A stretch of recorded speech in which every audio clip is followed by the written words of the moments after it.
1975వ సంవత్సరంలో దేశ వ్యాప్తంగా ఎమర్జెన్సీని విధించి రాజ్యాంగ స్ఫూర్తిని దెబ్బతీసిన వారు, అదేవిధంగా వేలాది మంది సిక్కులను ఊచకోత కోసిన వారు పార్లమెంట్లో నీతులు పలకడం హాస్యాస్పదంగా ఉందని బీజేపీ ఎంపీ పురంధేశ్వరి అన్నారు.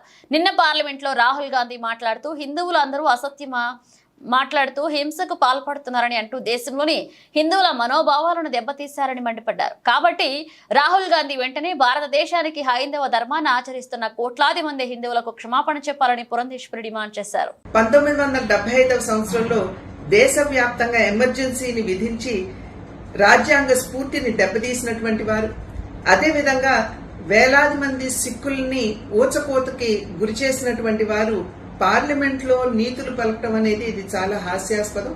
నిన్న రాహుల్ గాంధీ గారు పార్లమెంట్ లో నిలబడి హిందువులందరూ కూడా అసత్యాలు పలుకుతారని, అదేవిధంగా వారు హింసకి పాల్పడతారని మరి వారు చెప్పడం అనేది దేశంలో హిందూ ధర్మాన్ని ఆచరిస్తున్నటువంటి కోట్లాది మంది మనోభావాల్ని వారు దెబ్బతీయటమే.